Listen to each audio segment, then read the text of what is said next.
Hello and welcome to the Bandwagon Podcast, the show where we take a deep dive into the music industry. I'm your host Charlie Cooper, and this week my guest is the prolific drummer, songwriter and producer Smiley Barnard. Smiley has worked with the giants of the music industry, including Robbie Williams, Strummer, from the Jam and The Stranglers. Today we discuss our mutual friends in the industry, our pet peeves of our roles, and Smiley's incredible career in the music industry.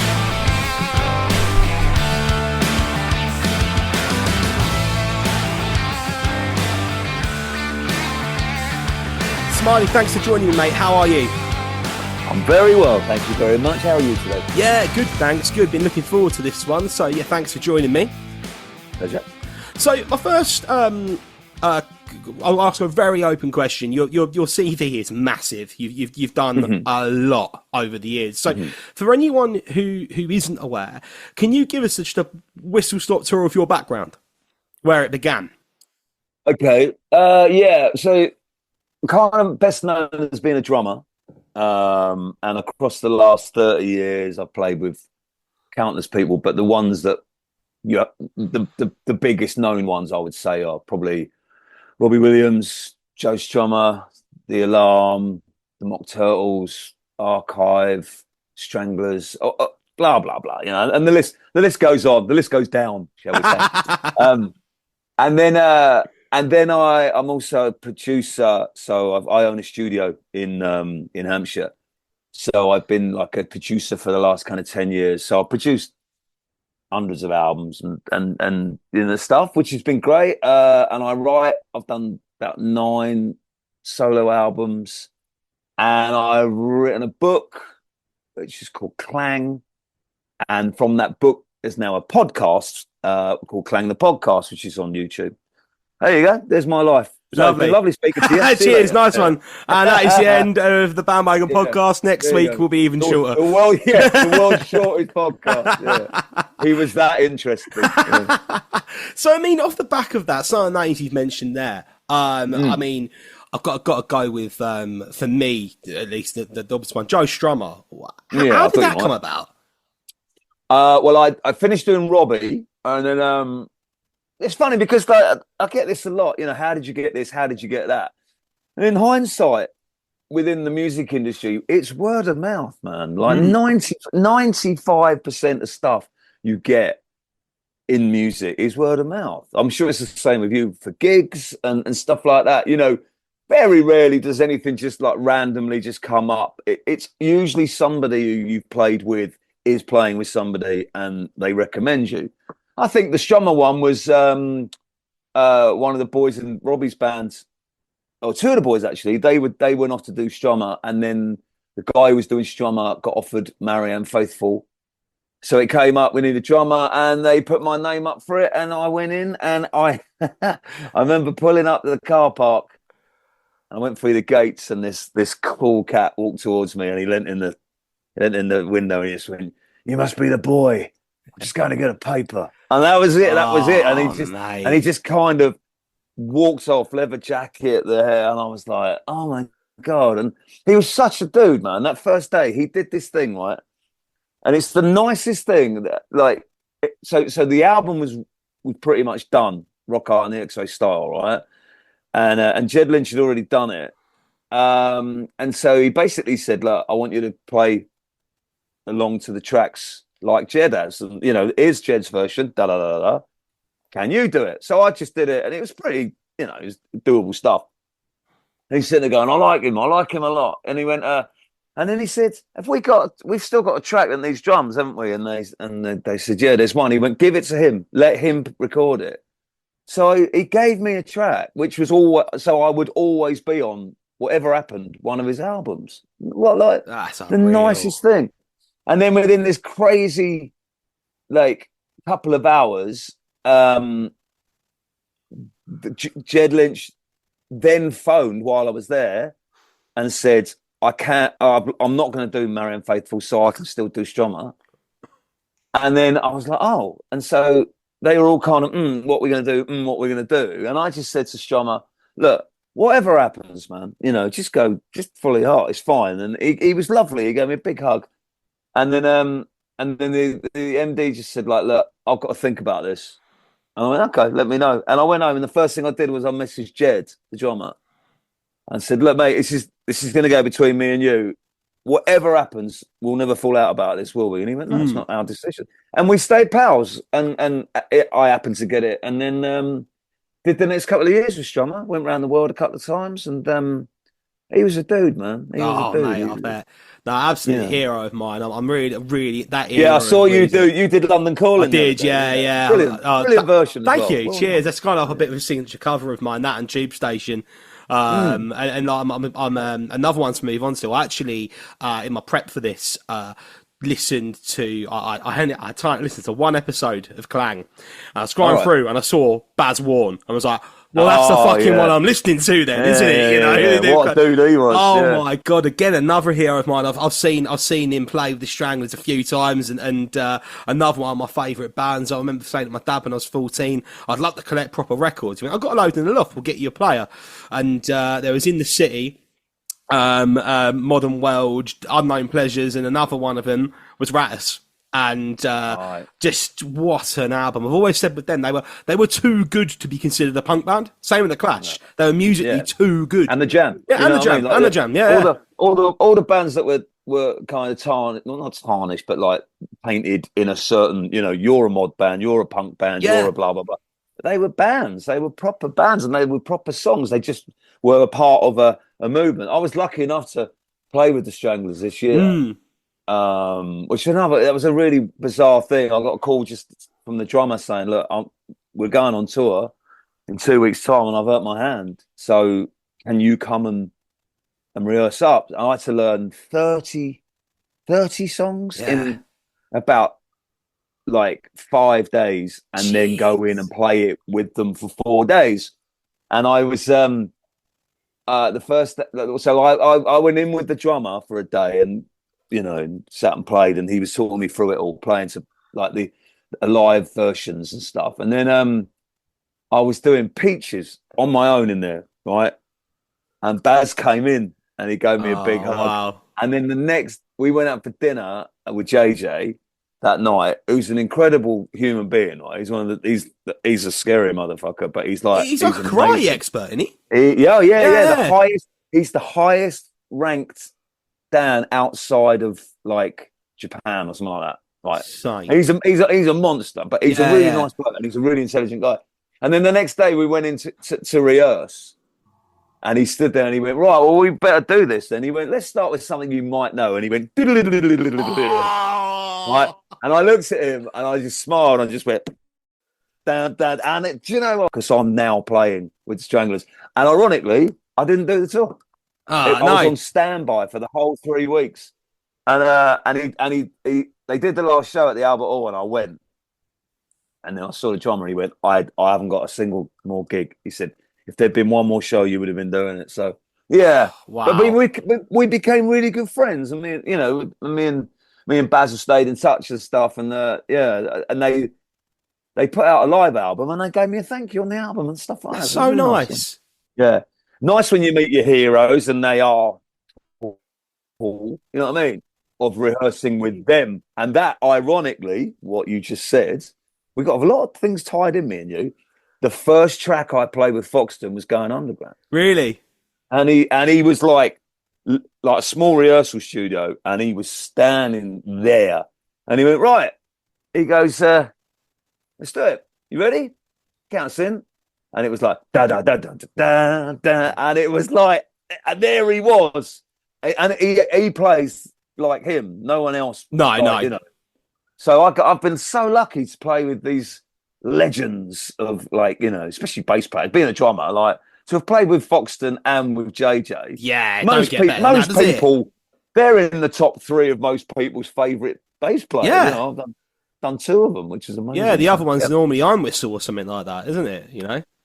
Yeah, well, I think that, as a drummer, like I've been really lucky to play with some great bass players. I did Best of Bowie last year with with Tony Visconti on bass. So it's like I was just like Wow. ticking all these bass players off, going, "Yep, play with him, play with him." You know? That is Yeah, mad though. You think that relationship with drummer and bass player as well, and I think it's yeah, absolutely. for people who don't, I've got a lot of people who listen to this show who aren't musicians. They're people who go to a lot of live music, and they're into it. For them, that link between a drummer and a bass player, I'd say, is probably the most important link in the band. It's like the foundation. It's if you're building a house and you build it on sand, it falls down. And that's the thing. That's that rock. That's that concrete. Is that relation, the bass player and the drummer. It's like having a good goalkeeper in your team. Yeah. If you got a shit goalkeeper, you're going to let goals in. It don't matter how good you are going forward, you are going to let go. And a drummer and a bass player is like the goalkeeper and the centre back. So it is good. It's very good. Bass history. They've all got great bass players. You know what I mean? They've all got some. Paul Simonon was astonishing. Incredible. With moving on from sort of the live stuff you've done, when you've done, you say you're a drummer and a producer. When you're balancing the creative and the technical sides of your work, and from writing as well. How does that fit together? How is it balanced? Is it something that's always a good thing? Is it something that's a bit like it's a bit of a pain in the ass, I've got to do all of it, or do you prefer that? I like anything creative, and I think the more you do, the wider you spread your net. If it comes back down to creativity, there's nothing I like better than someone walking in the studio 10 in the morning and walking out of 5 with something that didn't exist that morning. You know what I mean? And having had my foot in different worlds, I feel like I've got the knowledge to get the best out of people. So a singer-songwriter, say, will come in with a song, and the first thing I do is make a cup of tea. And then I'll generally give them an acoustic guitar and go, play me a song. And just say, that's a great tune. I love that bit there.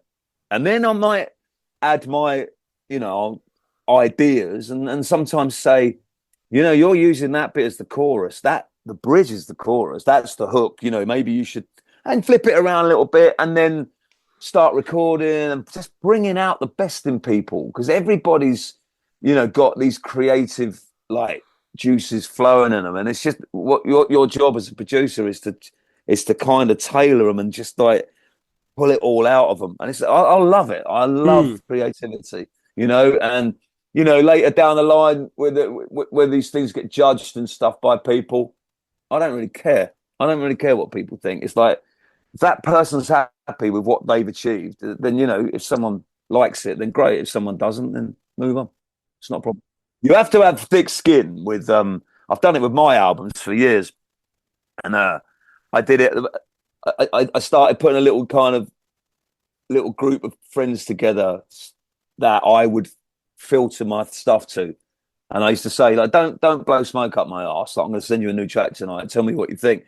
And to a point, I think I pushed it so far where they were desperately trying to slack it off in a way, you know what I mean? Negative in it. But I was urging them to say, well, is it okay? Or is there something missing? And you have to do it. You can't just surround yourself with yes people, but you have to have thick skin. It's like, if something's there to be judged, let it be judged. And don't take it personally. If someone doesn't like it, then, that's their prerogative, man. It's just everything's subjective, isn't it? Totally. It's some of them bands where and there are a lot of bands that I say I won't throw shade at. They're just not my thing, and I think, and that happens. Like my for example, my mum always says to me, she loves Sleep with Mac, and it's just not for me.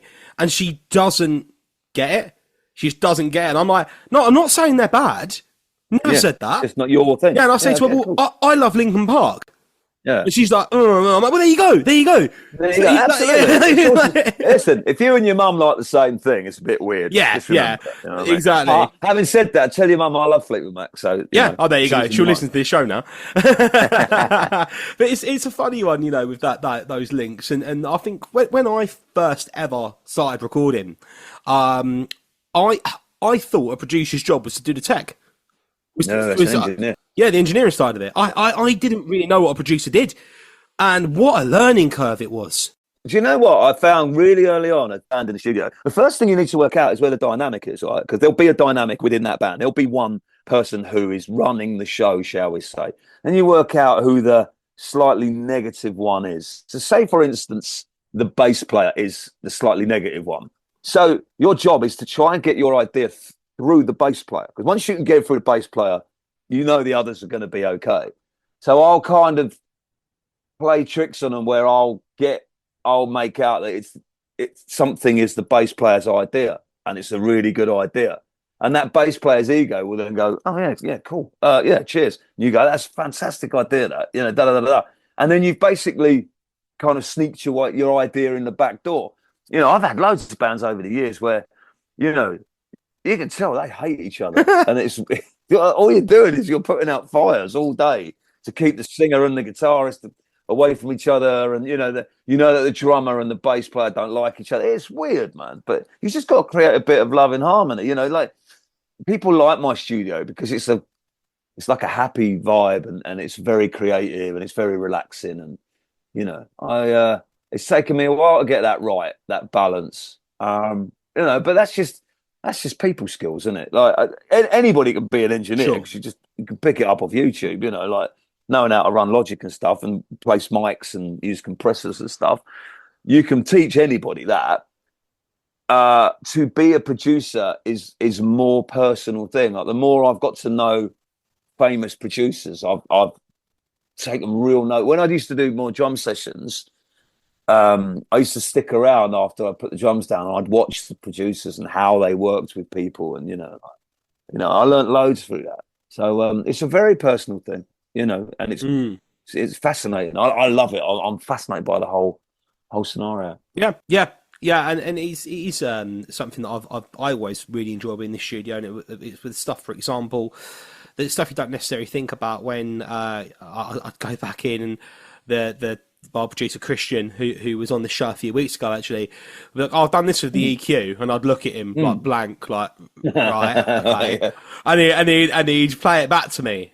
And then play me the one from before. I'm like, okay. And he's, I feel like if I could give any advice to anyone going to studio for the first time, it's trust your producer. Really put your faith in them, because they really have got some insight from a third party perspective with no agenda other than to make you sound as good as you can sound. And also, because remember, it reflects on them Absolutely. As well. Right? So they don't want to release something that's not top notch and really good. So if you've got something in your song, a good producer will pull it out that maybe you don't even realize. I'm always looking for the hooks in songs that sometimes people don't realize that hook is actually already in their song, and might just be one line in a. And you go, man, you're missing that you should repeat that at the end, and that could be your outro, that could be your intro, da da da da. And I find that fascinating, and you can help structure it a little bit better, and pull out stuff that's already in there, and it's very satisfying. I'm sure it sounds in a lot of ways. A lot of what you're saying, I can draw parallels to when I'm doing music tuition. I think when I've got a group of primary school kids and you've got a group of them there, and they're all a bit unsure. They're not quite there, bit unconfident, and you notice something. It's part of the job isn't just to show them how to play it. It's to instill that want to carry on working, and to, course. I can really feel some parallels there between the two roles there, which is really cool. Which really real interesting. I didn't expect to draw that line today.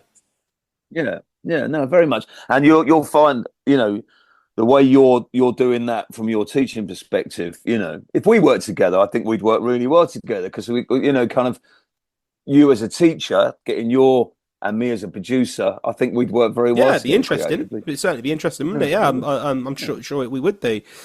Sort of, I want to the next question. You've worked on a real range of things, and for the non musicians listening, for example, going from Robbie Williams to Joe Strummer, that doesn't make any sense to people who outside of it, does it? It doesn't. So No, how do you it approach doesn't. that when you go from something so stylistically different? Is it just it's you're a professional? It's just another job. That's that, or do you have to think, oh, this is very different from what I did before? I'm gonna have to gear myself up for this. The mindset's the same. It's still music. It's still songs. I find you learn over the years to deal with people. Like, people skills is really important. When you get to a certain level of musicianship, if there's, so say for instance, there was 5 drummers all going for the same tour, for instance, right? Now, those 5 drummers are probably pretty much on a similar level of ability, right? Because they wouldn't be put up for it otherwise. So if someone goes, right, can someone send me 5 names of drummers?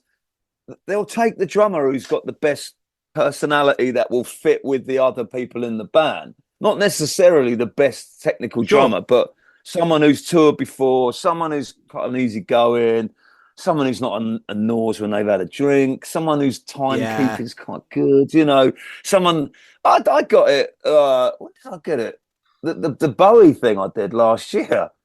Like, I got that by someone going, we need to get a drummer in, and like in a room where the band were there, they threw a few names in, and I think when the first name was like, oh no, he's a nightmare. He is when he's had a couple of beers, and then I think the other one, the next one was like, yeah, but he's always late. It just drives me. And then I think my name came up, and everybody went, oh, he's all right. He is, nice bloke. Like you kind of tick.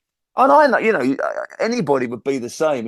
Any job interview, you wouldn't, as I say, once you get to a certain level, everybody's there on merit. They can all play to a certain level, but you got to spend 2 months on a bus with these people. You've got to have a certain way of, you've just got to know when to leave people alone, and you've got to know when to kind of, do cartwheels and, juggling tricks, Yeah, no, it's that kind of reading situations, isn't it? That ability's a big one. You know what you said there about the sort of the ability thing. I've always said before, I always feel like commitment and personality, it is for me a lot more important than ability. Obviously, it's got to be a certain level, like you just said. You've got to know what you're doing. I can remember, we briefly spoke about this guy off air, but a mutual friend of ours, Ryan Scopes from Slow Time Mondays.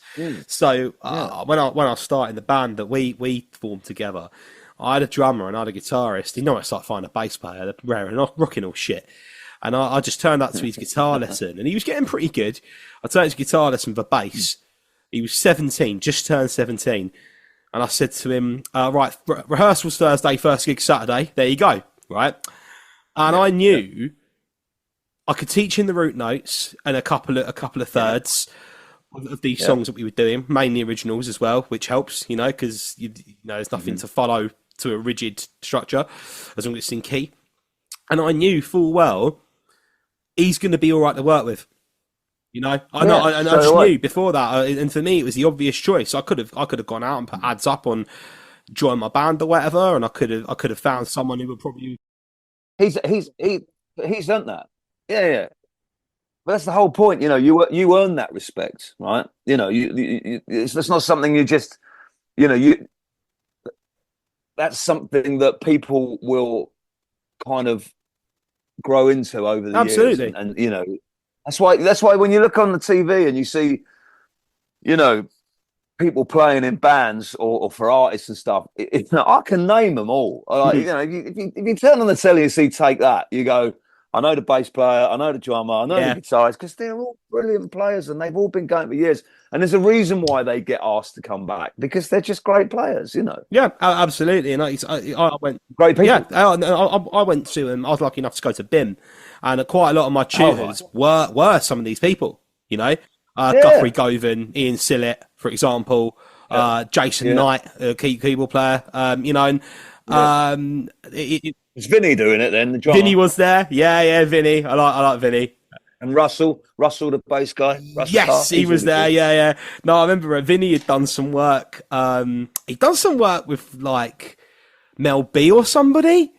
He played That with was it. Spice He did Girls, play with didn't Spice Girls.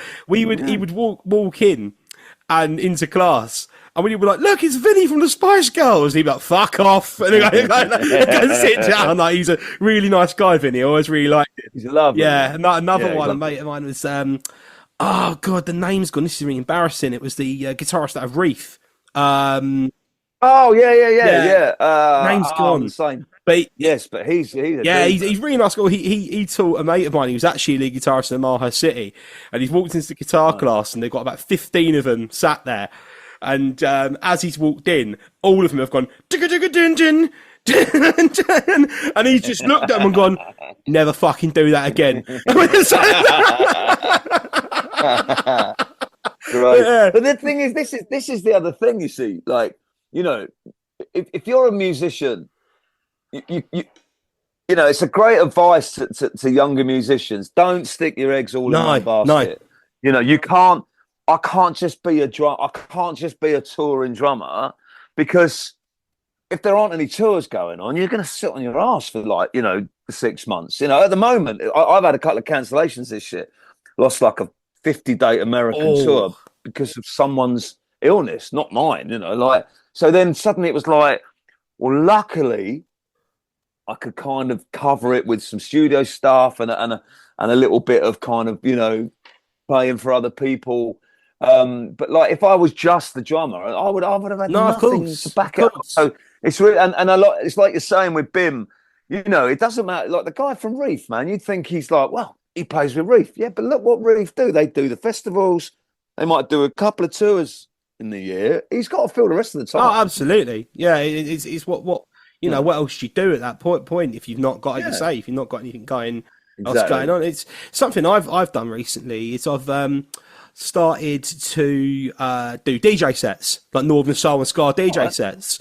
And what I'm finding is, if I say to people, "Oh, it's X amount, but for an extra 50 quid, I can do this for an hour," sometimes I say yes, but also I'm in a position where I can potentially approach venues who don't do bands, who just want DJs to go, "Look, do you want to do a Ska night?" You know, and it's another string to the bow, you know. Yeah, that's great, man. That's brilliant, because that's forward thinking as well. That's very, very proactive of you. I think it's thank you. Yeah, I think it's one of the things where it's, I always tell all of the kids I teach to play guitar, as soon as you feel comfortable on a guitar, go get yourself a bass. Just go and get one, because you already have half an idea what you're doing, and I guarantee you there will come a time where you've got 4 mates who play guitar who want to start a band, and none of them can play bass, but you'll be able to. Yeah, exactly. Well, look at like Oasis's bass player, Andy Bell, is a guitarist. Yeah, absolutely. And they're, you know, potentially they're the biggest band in the world, but they're going out on tour with a guitarist on bass, because, you know, as a musician, you see, that's what it is. It's about being a musician. Most musicians who can play guitar can probably play a bit of piano, because it's only chords. It's only 3 fingers. Yeah, I can get a tune out of one. I wouldn't say I'm a pianist, but I can. Yeah, exactly. I can record piano for people. Yeah. And I'm not a piano player, but it's only basic, like, knowledge about, you know. Yeah. If that's 3 notes on a exactly on a guitar, that's 3 notes on a piano. All you've got to remember is your sharp notes are on a black key. It's done. Yeah, that's the only. Yeah, it's very. No one wants to play them anyway, because that's exactly. jazz. Yeah, just play in C, you'll be fine.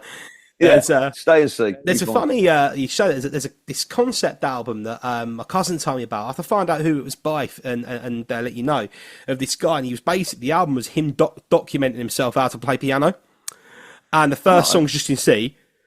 And then it goes up to basically the keys get, and by the end of it, he's playing like full on jazz piano, because he just, as he gets better and better as a pianist, it's a really interesting project, actually. Yeah, I mean, moving on to so when you sort of stepped into the some of the environments you've played in, for example, playing with Robbie Williams, that would have been on some pretty big stages, you know, it would have been some big rooms. How does it? What's the difference for you playing to say an arena, or playing to something like you did the other week when we were on the same bill? I personally think it's harder to play to 30 people than it is to play to 30,000 Yeah. people, because you can see the eye, you can see the reaction, you can see the connection, and you know if something's not right, you can tell. In an arena or a festival, you can only see the front row. It's all you can see is kind of, you know, Yeah. lights at the back of the arena or the back of the field. You can see the ice cream vans or whatever. I've never. It's never bothered me, the bigger. In fact, the bigger, the easier, I find. Interesting. I did some big festivals this year with Archive, because they do really big stuff in Europe. And the funniest one, they had this. They're clever, the European festivals, and they had this festival where they had two identical stages at either end of the field. It was about the size of about probably 2 football pitches, right? And so one band would play one end, and then the next band would come on the other end, right? And so everybody would just shuffle around, turn around, right? Anyway, they had the massive screens either side of the stages, right? So when we went on, I was watching, and they were obviously filming us and putting us on the big screens, but you could see them on the far end of the field, the screens. So you could see yourself on telly, the other end of the. So I'd be like, a couple of times I'd be sitting there not playing, and I'd be on the screen. So I'd kind of just put my hand in the air, and then like 100 feet tall at the end of this, I'd see my hand going up in the air and stuff like this. Oh, mate, I had so much fun. Like, just like waving at myself and stuff like this. But, you know, you know, again, it's all, you know, I think I'm so grounded with stuff like that because I have done the pubs with 10 people. Yeah. Right. And that's really hard, because especially if it's 10 people in there, it probably means that 8 of them don't really want to be there and certainly don't want you there because they're trying to have a chat, you know. Now that's hard to just sit and play some guitar and you know, it's all right if you go into a pub and they're all bouncing up and down and singing along. That's easy peasy. When it's backgroundy music and you're trying to blend in to people. I did one a little while ago. When was it? I did it like earlier in the year. And I walked in, I was like, wine bar. A friend of mine, she's like, oh, can you do some live music? And she said, oh, I want you to play over there and I want you to start at this time. And I said to her, that's not going to work. She went, no, that's what I want you to do. I said, I'm telling you, that's not going to work. I said, A, it's too early. B, it's the wrong place. I said, I will clear this room. She went, well, I'm not being funny, but that's what I want you to do. Right? And I was like, all right. And so I sat down and there were like about 4 tables of groups of like, a couple of them were like loads, about 10 women who clearly hadn't seen each other for ages and had got together to chat. And they were they were sitting there, and I was thinking, I'm going to clear this room. I'm telling you now. I started really quietly. Now, as soon as I hit the first chord, they were like, "Oh no, oh we're trying to talk." 20 minutes later, there was no one in that room, and I just sat there, and I just said to her, "I told you, let them have an hour, get some drinks down them, and then I'll play some stuff, and they'll have a little sing along." And it was just, you know, you've got to know how to do these jobs, people, you know, and it's. I'm sure you've done it yourself with the number of gigs you do, you know, and you've got to read the room, and it's not easy. You know, playing to a handful of people is harder than playing to an arena, I think. Yeah, I can really, that does make a lot of sense. And what you picked up there is probably my biggest pet peeve about the job that I do is venues not trusting me. Yeah, exactly. You know best. And I get it's their place. They know their crowd. I completely understand all that. But one of my favourite places to play, one of the landlords, husband and wife landlord, was actually there the other week at the Maidenbough Club. A guy called John. They run the White Hart on the High Street in Crawley. And it's one of my favourite places to play because I go, sit up in that corner. It's a good corner. It's fine. You know, it's for the shape of the place. It's not the most ideal shape for a pub because it's a nice, but 400-year-old building. There's pillars where you would rather not have pillars and stuff like that, you know. But it's the best space you can play. And they go, right, crack on. There you go. You know what you're doing, and it's brilliant. Yeah. It's fantastic, you know. And it's lovely when you find places like that, and they and you'll carry on doing that like forever until you know they're not there anymore. Yeah. Usually. Well, I mean, they book me more than anyone else does. That's probably my most regular gig. So I think it's because I I trust them to promote the gig, and to, obviously I do that myself as well, but to make sure people know that it's happening, and to ensure that nothing goes wrong on the night, and make sure people behave themselves. And they trust me to go in there and do the music, and they treat all of the bands that play in there like that, which is why I think everyone loves playing in there.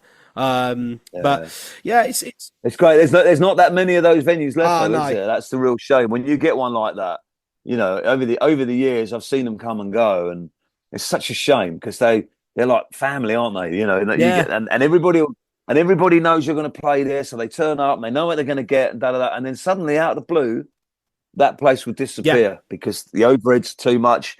They suddenly look at each other and go, "We need to save 500 quid a week," and the first thing will go is entertainment, is music. Yeah, exactly. Yeah, absolutely. So sad. It is sad. It is sad, and it's we're lucky in Crawley. We've got a few places that are trying hard. We have, and it's a great place, Crawley. I tell you, man, it's one of those towns. Obviously, with Mike, I did it a few times, and I think he helped to build massively. It, but it's a really cool music town, and that's why I love playing the Maiden Bar the other day, because I just know all those people love music. It's such a cool. I wish I lived in Crawley sometimes. I think I could just quite happily just go and play in Crawley, go and play. Yeah, 3 nights. It is a good place to play. It gets a bad rap, Crawley, and like any big town, it's got its problems. I'm not denying that for a second, but it is a good place. There's some great community. There's some fantastic people.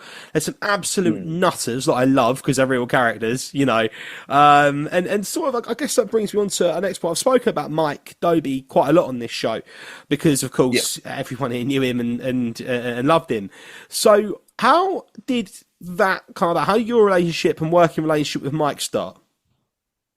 It's a weird one, that, because we knew of each other for many years, and I was kind of balancing the touring with some pub gigs for a number of years, and Mike Dobie's name came up and up and up again and again and again, but we never saw each other because obviously when I was playing, he was out doing something else and vice versa. And then this one guy, this publican, I can't remember where it was, Weybridge, I think. He kept saying, "Oh, you and Mike Dobie should play together. It'd be really cool to play together. You two. And then one night, he walked in, and he had a night off, and he came in, and I did a set, and then I kind of had a break, and the landlord said, "There's someone here to meet you," and there he was, and I was like, "Oh wow, Mike. You're Mike Dobie, aren't you?" Da da da da da. And he got up and did a few tunes, and it was really, really nice. And then we just we clicked as friends. And then he said, "Oh, I've got some original stuff I want to record." And then that was it, man. We became really good friends, and he recorded 3 albums here, and we used to speak all the time. We were best buddies. I absolutely adored him, and miss him a lot. Yeah, we all do, mate. He was a big part. I think he was a big part of. He was such a giving chap. Oh, mate, he did a lot. He did a lot more for musicians, especially younger musicians, than people know. Even just encouraging people, getting people up, and giving people a chance. And he was always so positive about people. Yeah, he was. And I remember him saying, "I've got this band, Slow Time Mondays. They're really young, but you should produce them. I'll bring them in." And one Saturday, he rocked up, and there's these 4 kids. I was like, "Oh, well, mate, look like they're still at school."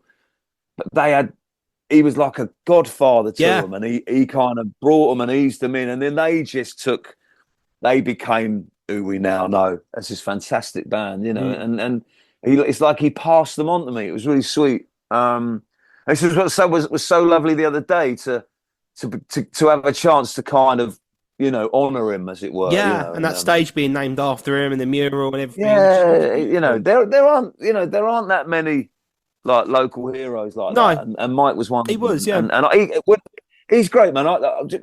He came out. I was doing a show in Paris a few years ago with Archive, and he just turned up.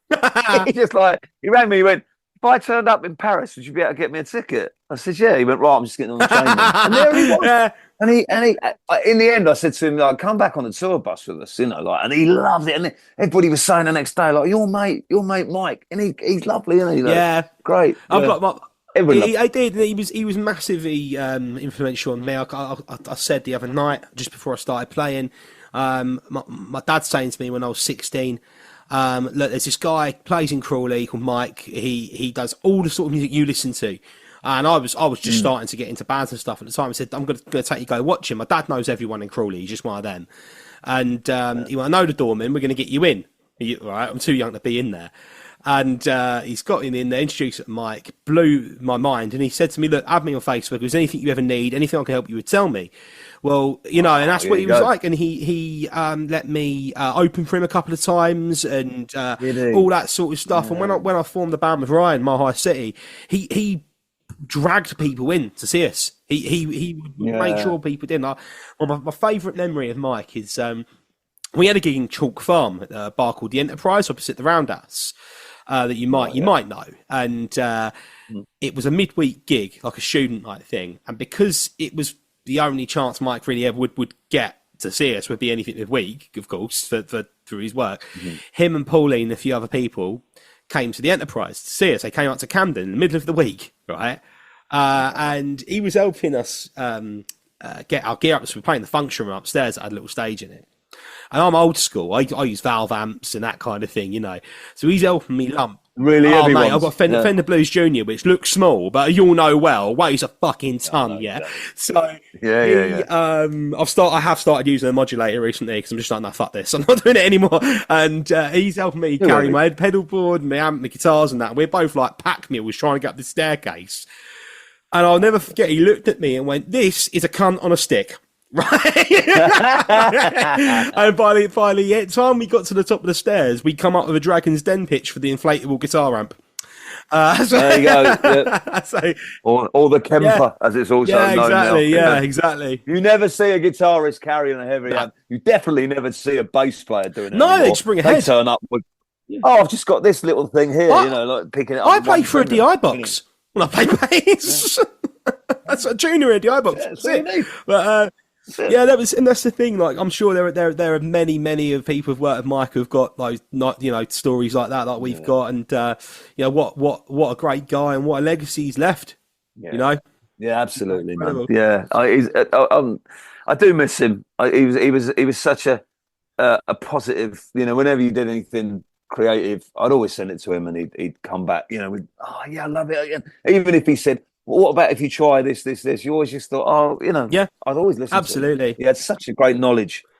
Yeah, absolutely. It's great. I mean, I think I only ever see him really pissed off once, and that was because about once, really? And that's it. That's it, because he was just such a nice guy, and that was just over someone in a bar was being a dick when he was trying to set up. I was going to say, I bet it was someone being an arse. It was. You know what I mean? Because he was very protective as well. Yeah. You know, he don't ever be fooled by that nice guy. I tell you what, he'd be the first one in a pub to stand up. Massively. I think he was trying. I remember he was trying to set up. Some bloke wouldn't leave him alone, and I remember clocking it, and I sort of walked over like, "Oh, hello, Mike, how you doing?" Sort of like to start a conversation, get this guy to go away.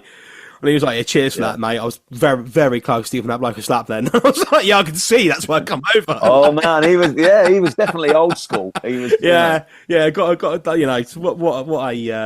what a lovely fellow. I mean, I'm sort of moving on from that, back to yourself. So, something I always ask people, particularly people who have been around doing music for as long as you have and actively in the industry.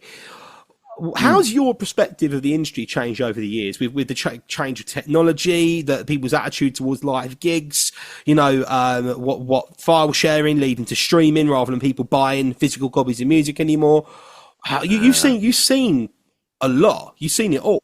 It's amazing. It's incredible how it's changed in the last. I'll tell you who I spoke to about it. Richard Archer from Hard Fire. Wow. He's a good mate of mine. The Hard Fire back together now, and it's been 15 years basically since they've been together. And I saw him the other day, and I said, "How's it going, Rich? They got a new single out, they got a tour, da da da da da." And he went, "I can't believe how much it's changed." He said, "We used to basically put an album out, we would earn this much money, and then we'd go on tour, and then we'd get all the merch money, and and we'd pay." He said, "We're struggling to make any money on this tour, which is practically sold out. He said because the venues are taking X amount for the merch, all the costs have gone up. He said we're just trying to cut corners. He said we put an album out. He said and people will just stream it for nothing. You know, you get like 5 pence or so, whatever it is on Spotify. You just so on a lower level. Like I've noticed that like CDs are a dying thing, which is such a shame because you used to like, you know, like put an album out, get 200-300 CDs done, you know, a bit like we did with Mike the other day, right? But you know, we tied that in nicely with people with the ticket thing and everything. But a lot of people will now say to you, I haven't got a CD player. No, like new cars don't have them. People don't have them in their house anymore. So you're basically you can't earn money from making original music anymore. Now, I'm lucky enough because I own a studio, so I can make an album for nothing, right? But people who kind of come in here to record an album, and they'll take 5-6 days or whatever to record this album, and then they'll say to me, "What do you think?" And I go, "Well, find out how many you're going to sell before you get them made. So stick anything on pre-sale. So like, you know, if you pre-sale a CD and it sells 80 copies, get 100 copies. If you get 300 people, then you know to get 300 CDs. It's the same with vinyl. Vinyl is so expensive. Oh, man, yeah. You know, ridiculous. You know, it's to get 100 vinyl is going to cost you like just shy of $1.5 grand. Well, you know, who's got $1.5 grand and then you only sell 40 of them, you know, you've got to work it all out. The streaming thing is killing it. It's absolutely murdering. And now the prices of everything, bands aren't touring as much. Like people like me are really struggling this year. You know, there's not as many tours. A lot of bands that I play for instance, the singer will be going out solo. Like the guy from The Alarm is going out solo because he takes all the money. He doesn't have to pay us in the bands, you know, stuff like that. And it's like, you know, it's killing music.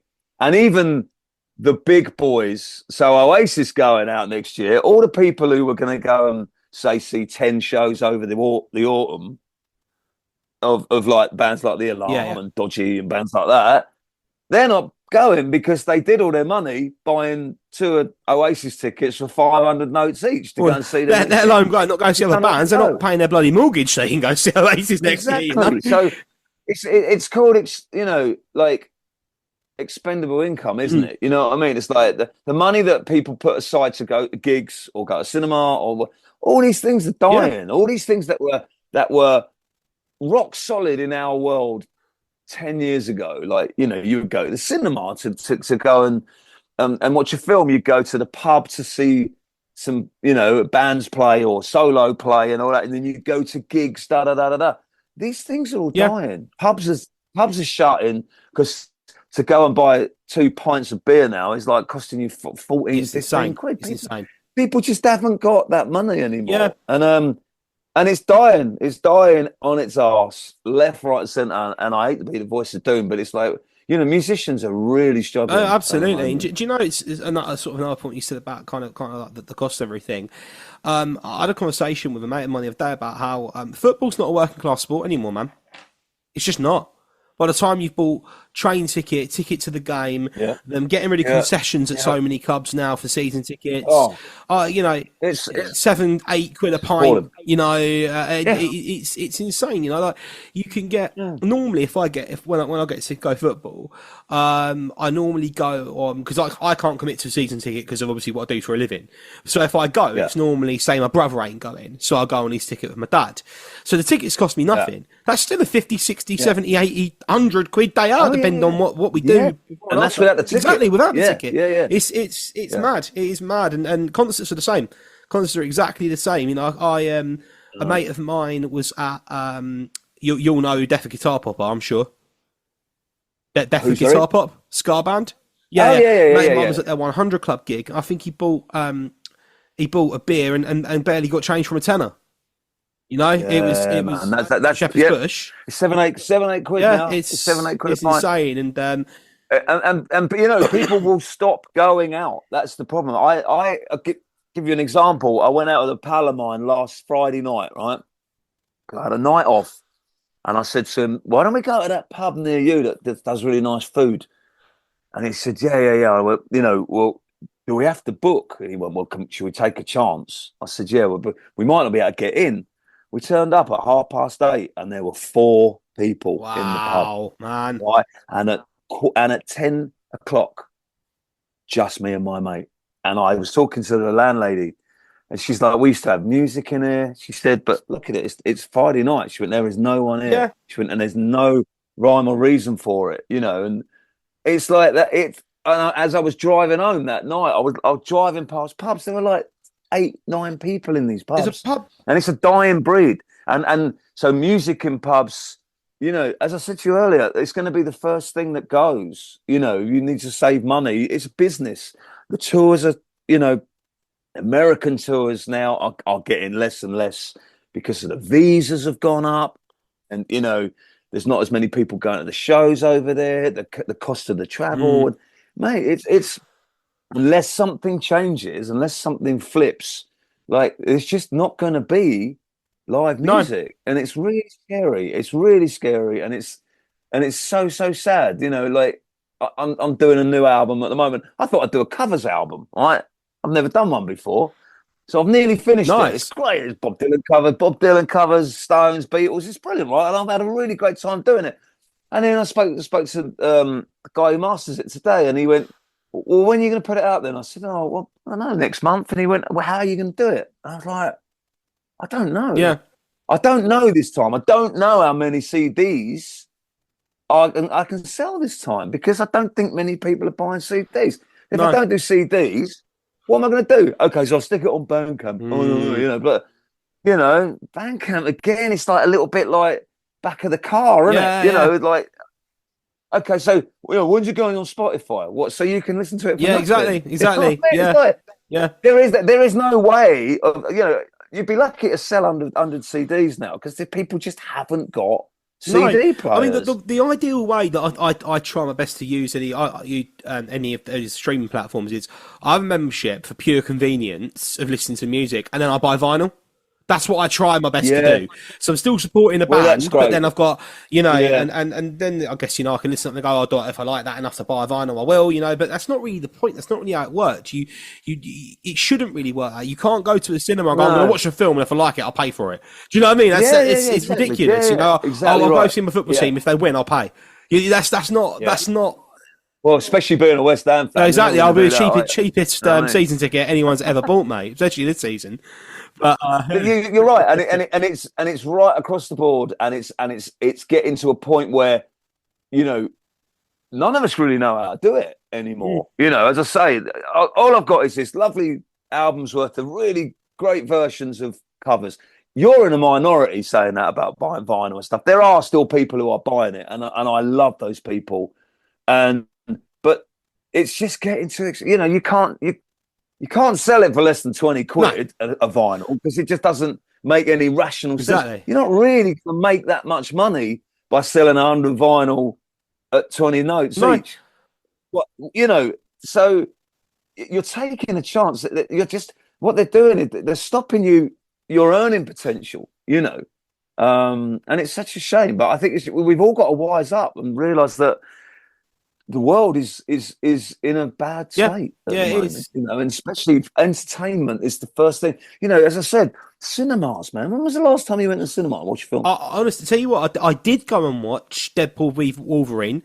I couldn't tell you before that. On my birthday, they're not even going. You know, films aren't even. They said today that they've already pulled Joker 2 out of the cinemas. No one liked it, did they? No one went to see it. Because it's bobbins, isn't it, apparently? Yeah. But like, they spent $200 million to make it, and they haven't made any money back. So it's already going on to Netflix and stuff like that. Netflix is the Spotify of of It films. is. It You is know what I Disney mean? Plus, all of them, and it's like. But I think the only other time I've been, I think I've been to the cinema twice this year, and that was once Deadpool, Wolverine, and then we got one of those Everyman cinemas. You know, the ones with like they got like the sofas and like a cocktail bar in there. It's a bit fun. Yeah, My wife nice. took me there for my birthday back in May. And that was nice. But that wasn't just like going. That was like a night out. That was like going out. Going out for dinner for my birthday. You should and all be. that, and yeah. In the old days, you do that a couple of times a month, Yeah, right? yeah. You know what I mean? The cinema was great. Oh, what films are coming out? There's just aren't any films, and there's just no bands aren't putting music out as much. If you look at who's got a new album out next week, right? Usually you would know, wouldn't you? Usually, I couldn't tell you. I couldn't tell you a single band who I like who have got new music coming out. I used to pre-order stuff all the time. When I was 16, I had a job at Gatwick Airport, and I'd figure out, when you're a kid, you're actually probably the wealthiest you'd ever be because you ain't got anything to worry about, even though you're earning there, so you ain't got anything to worry about. So, I'd go to gigs, I'd go into Debenhams, buy a couple of Fred Perrys and a Harrington, and I'd go into HMV and I'd buy maybe 7-8 CDs, take them home, rip them onto my iPod, and then keep the CDs, and then when I started driving, add them in the car, and I can remember pre-ordering Noel Gallagher's first solo album, and I pre-ordered it on CD and vinyl. And every now and then they turn up the day before they were meant to, and you'd be like, it's the most exciting thing when you get that parcel arrive and it's a day early. Like, I shouldn't even have this. And that is so sad. Yeah, that's gone. So sad. And even people like, there's a reason why Oasis are going back out. You know what I mean? Because they're not earning. You think they're earning like top dollar, those brothers, but they've lost their income. Of course it has. And I think Noel just got divorced as well. It's probably got something to do with it, I'd have thought. Without a prenup. Yeah, exactly. Yeah. So there you go. But so I'm sure that's. I think the timing's just a little bit convenient. Do you know what I mean? That's all I'm saying. But So you've worked on so many different projects.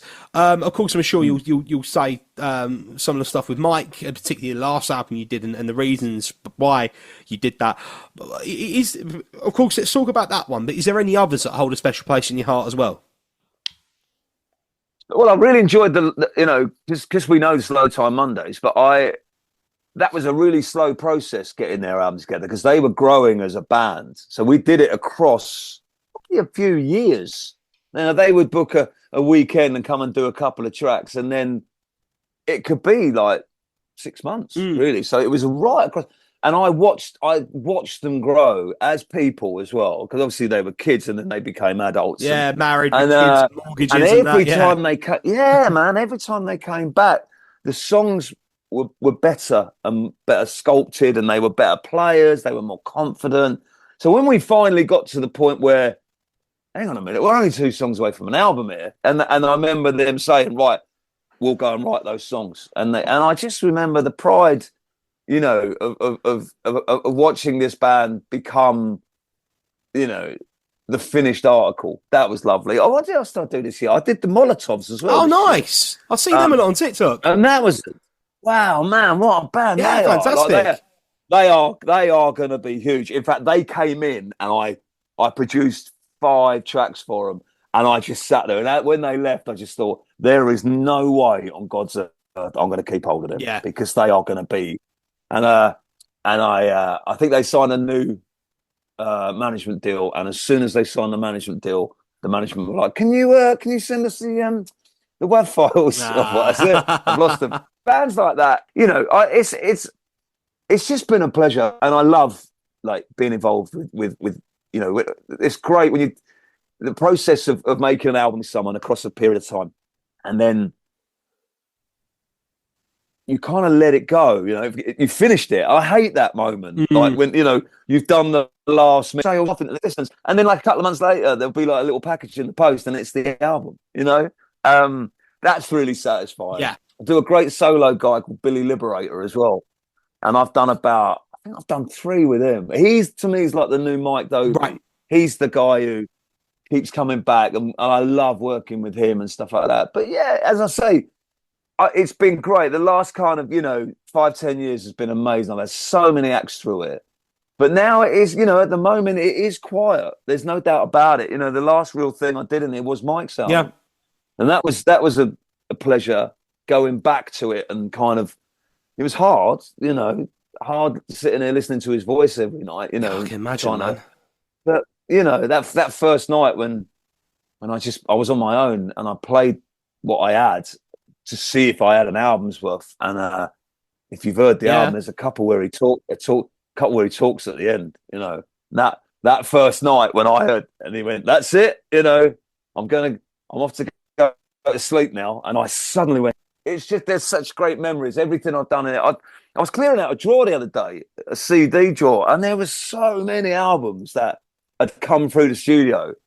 I thought I must lay them out one day and just document them all, and just because there's just so, and it's a play, because they're in the world now, wherever they are, and I'm very proud to have been part of all these different, acts and stuff, and I loved it. I love doing it. I absolutely love being part of that creative process. We should do. We should, man. Yeah, I'd love that. I'd absolutely love that. There's actually something I'm in very early stages of working on. That once I hit recording stop, let's maybe have a little chat if you've still got 10 minutes after. But I'd love that. Yeah. Okay. So I've got I guess I've got two more questions I wanted to ask you.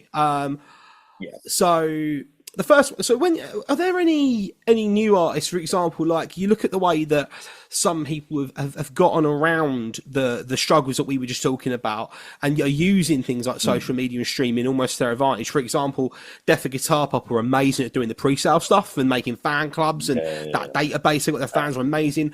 Ren, who I'm sure you would have heard of. I'm a huge fan of him. People like that, even Ali Sherlock, she's a busker. She's a busker in Belfast, and like everyone knows who she is. What's your take on sort of people doing that kind of thing? What the difference is there? What is there anyone kind of who's particularly impressed you? Well, the Molotovs, as I say, are doing it in a very old school way, just by gigging.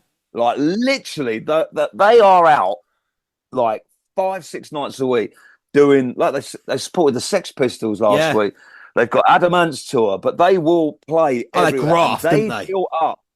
They've built up a massive fan base, of which that will then, when they suddenly do drop an album, I think so they've done it that way. I'm truly in the dark of how to do it via Instagram and Facebook, etc. Because I don't know how people are doing it. There's a skill to it, and I think if people want to start earning money, they need to start schooling us older dinosaurs of how to do it and how to pick up. It's like anything. It's like podcasts and stuff. How do you get 1,000 people to listen to it, or and how do you get all this stuff where buying onto stuff, and like it doesn't.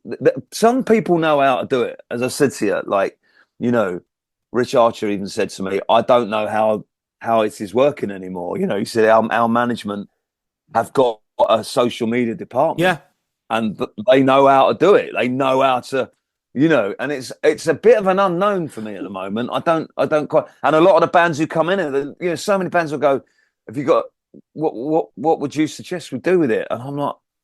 I don't know. If you're gigging, get CDs and vinyl and sell them at your gigs.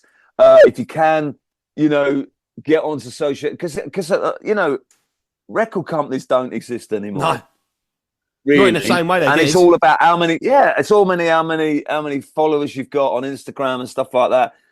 I had quite a few on my Instagram, and then it got hacked. Oh shit. So it got shut down. You try re-kicking your Instagram. It's impossible. It's impossible. Yeah. It's impossible. Like you can't go onto your old site and go, "Hey everybody, this site's down, so I'm over here now under another name." You have to kind of go to Facebook and go, Instagram, I'm over here now. And it's so difficult. It is impossible. Once you go back down, it's very hard to get back up. So I don't understand the algorithms of social media. Well, do you know, some people seem to. I'm not great here, and something that I'm really interested in me, and I've actually signed up for one of their services. There's a company called Hookins Management, and it's actually the singer from Death of Guitar Pop, Silky Hookins, and he is essentially educating people on how to do DIY and how to use social media and make it. So what I've done, I've joined a thing called the Inner Circle, and it's I think it's like the sort of most entry level thing he does, where you pay, it's not a lot, it's like 20 quid a month, something like that, like a subscription, and you're in a WhatsApp group with him and everyone else in it, and you're in a group with all these like-minded people who have all got experience in different things, and you just bounce off each other. I've only been in it a day, and it is fantastic. And he gives you a consultation call and that kind of thing. You know, so there's something that might be helpful. You know, I'll let you know. Yeah. Are you? I was going to say, check in again with me in a couple of weeks. And I will do. Because he does other things as well. Someone needs to do that. Someone needs to educate people, because it's a brilliant tool, social media, but it's a killer tool as well. A lot of it has killed so much, you know, like, and I think people are just getting overexposed, but also for younger artists, it's a way of propelling themselves massively to a different market. And I think it's horses for courses, you know. There's a good side to it, but there's a sad side to it as well. You know, I don't even know how to turn TikTok on. My daughter does. Yeah. And I tried to get her to show me. You know, like the guy I do my podcast with, like, he said, I stuck something on TikTok. He went, I don't know how I did it. I just did it. He went, and we got like 60,000 hits. I was like, yeah. What? But it didn't turn into actual people watching the podcast. They just watched. Yeah, this is it. It didn't transpire across. People's attention spans are shorter now, which is why TikTok's so successful. And it's funny, see, like, Amazon killed the high street. Torrenting killed physical copies of music, and then Spotify put the final nail in the coffin. And I think social media is really killing the human experience, man. I do, and I wonder whether it's going to hit a wall at some point. Well, I wonder whether people are starting to get a little bit bored of social media now. Like, you know, I used to look at it all the time, but now I don't really care what someone's having for lunch. No, I don't. And so those people who feel they have to, but someone like me who's kind of like, so I'm endorsed, right, for like drums and cymbals and that shit. So if I do big shows, I have to put it on social media. I have to do pictures of, you know, there's the crowd, there's my cymbals, da da da da da. I hate doing it. I don't particularly want to, but if I, you know, and if I've got like a new record, you know, I'm thinking this time round, is there a way of doing it that I can actually get people interested into my next album by doing something different? Little video clips I've found are the best things, where you just talk to people and go, all right, everybody, you know, I've got a new album coming out. This is the first track off it. And then you talk about it a little bit. You know, if you want to pre-sale it, da-da-da-da-da. And then you just, like, just trying different angles. But then you think, well, if you put that out on Facebook, the algorithm apparently is only, you can have 5,000 followers and 50 will see it and stuff like that. It's weird, man. It's weird. It's nuts. See, I've got a gig coming up in November where a pal of mine, he actually was on the first episode of the band Wagon, a guy called Michael Levy Jr. And he's a soul singer. He's British. He lives in Tenerife, and that's all he does. He works maybe 3-hour-long gigs a night, right? And he's coming over, and we're doing like a double headliner. We're doing like a ska mod Northern Soul night thing, right? Oh, wow, I'm really looking forward to it. You should come down to it. Where is it? It's in Crawley, the Goss Park Club. Oh wow, nice it's been a good one. Yeah, I'm really looking forward to it. But I'll put a Facebook ad up. No one see it. I did a paid ad, and mate, thousands and thousands of people are seeing it now. Really? Wow. Yeah, because maybe that's see the the secret analytics. for like pushing. Yeah, amazing. There's that. It is mad, and I think you know, I'm sure that Hookins Management would be able to help you get your stuff out there if you were to go down that route as well. Yeah, I just think it'd be interesting this time round, because I'm looking at different ideas of different ways of, you know, because the last thing you want to do is I'm sure you're the same, is saturate like become that person that people go, oh, not him again. You know what I mean? And flick past it. You don't want to be that person. You know, hey, everybody, it's me again. Oh, fuck I'm off. that person in real life. People see me go, oh, fucking hell, not him. Like, yeah, you know, hey, guys, here's my gigs this week. And hey, guys, here's another track I've put out. And I've got a new album. It's just like, you know, but you have to do it to a point. Of course. I've stopped doing it with gigs. I can't be asked anymore. If I it don't make any difference. It doesn't make any difference. No, it doesn't. If 4 people are going to turn up, 4 people are going to turn up. If 100 people are going to turn up, 100 people are going to turn up. Right. That is, right. You know, unless it's a ticketed event and you're putting on a show of original music, it's almost, you know, that kind of thing. There's almost no point.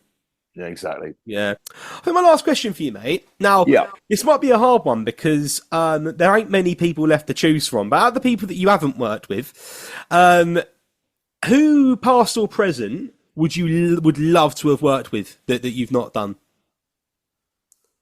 Paul McCartney, I think. Yeah. I think Paul McCartney, just because I think he's the greatest musician. Or Prince would have been the other one. Yeah, Prince would have been good. Would be a nightmare, but it would have been great. I did an amazing show once in Minneapolis, right?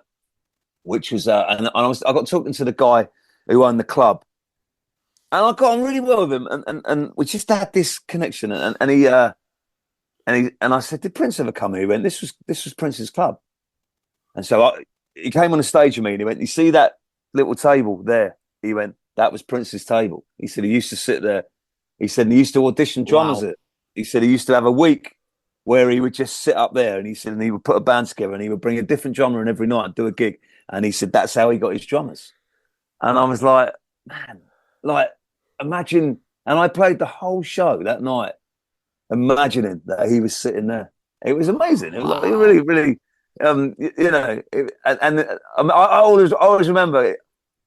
The guy came up to me afterwards and he said, "You would have got the Prince gig if he'd seen you." I was like, "What?" He went, "He would have loved you." He said, "You were just totally his player," and it always stuck with me. I always just thought, what an amazing, you know, possibility of, you know. I've been so lucky to play with some real legends. Yeah. You know, but yeah, imagine sitting behind him, you know, and just following his, and then doing your gig and then going across town and doing another one at 3 a.m. and stuff like that. Oh, I would have been in my element. Would have been nuts, yeah. I think I've been asked that a few times. My one is always Johnny Marr. It's always the same answer. Yeah. Never thought. You know, people go, "Oh, it could change every day." It don't. It don't for me. Johnny Marr's a legend because he's such a nice bloke. He's lovely, isn't he? Yeah, such a genuine man. Yeah, I met him once. I was lucky enough. He was playing. It was when he did his first solo album, and he's playing the Concorde in Brighton. Oh wow! Really? I used to have a 330 Rickenbacker. I don't have it anymore, but I've still got the scratch plate. Then I took it off and put a Sharpie in my Parker pocket. I got there like an hour and a half before doors and parked up right outside the Concorde. And I saw this lady and I recognised her from a picture in NME. It was his wife, Angie, and she was stood at the swab bus, and I just. So I'm really sorry to bother you. I know this is taking the piss, but I've got to ask, if I give you this, could you ask Johnny to sign it? I'll pick it up after or something, you know? And she went, nah, fuck that, I'll go get him. Like, he can come and do it himself. And she went and got him, and he chatted with me and my mate, Anthony, who was actually the original Mar High City guitarist. He wasn't on the album, but he came out and met us, and he chatted to us for about 10 minutes. But what was nuts, he wanted to know about us. Yes. He's asked us all questions about us. Now, I'll tell you, I'll leave you with this. That's exactly what Joe Strummer was like. Yeah. If I introduce someone to Joe, so say, for instance, like if our worlds had collided and I said to you, I'm playing with Strummer tonight, come down, I'll get you backstage, all right? And you came in and I introduced you. 20 minutes later, I can guarantee that you would still be talking to him and he would be asking you all about you. He'd be interrogating you, and that says everything about the man. It does. It says everything about a professional, doesn't it? Yeah. Johnny's amazing. Like that. Yeah, Johnny's man's like that. You know, I know people who know him really well, and nobody says a bad word about him. No, you know? Which is lovely. You know? Yeah, I that experience of meeting my absolute hero, and you know, I've met a few through. I met Daltrey, met Weller, met Madness. You know, but that is the one that absolutely stands out. And that's the thing, when I have kids, they will be going, Dad, will you shut up? Well, you told us this story a million times, and I won't. I'll keep telling them it. But, yeah, it is great. Before I let you go, mate, great chart. Thank you so much for this. It's been fantastic. I've really enjoyed this. So let's give you a chance to plug your book, your podcast, everything else you got going on. Yeah, well, the book is called Clang, and it's basic, tongue-in-cheek, showbizy stories of stuff I've done. It's not about me. I based it on the premise of I've been lucky enough to play with some really famous people, and obviously in the situations I've been in the dressing room next to a dressing room at Top of the Pops, and it's a story about what was going on in the next dressing room. It's hilarious, and Clang being the name drop. That's what it's called. So it's very funny, if I say so myself. So that's available on Amazon. Clang by Smiley. And then we've got a podcast now called Clang the Podcast, and we've had some brilliant people on there. We've had Baz from the Stranglers, and Ian McNabb, and Steve Lillywhite, Mark Butcher, all these fabulous. So yeah, that's on YouTube and Spotify. So yeah, man, fantastic. Check it out. Lovely, thank you. I'll put links to all of those things in the description when this goes live as well. Thanks, so people listening, please give it a click and check it out, and you can look up all of the multitude of things that Smiley's done throughout his career as well and stuff like that. But thank you so much again, mate. This has been fantastic. Pleasure, mate. Cheers. Lovely. Thank you. Cheers, mate. Bye-bye. Bye-bye. You've been listening to the Bandwagon Podcast with me, Charlie Cooper. You can follow us on Facebook and Instagram at The Bandwagon Pod, and follow us on Spotify, Apple Music, YouTube Music and Amazon Music to keep up with future shows.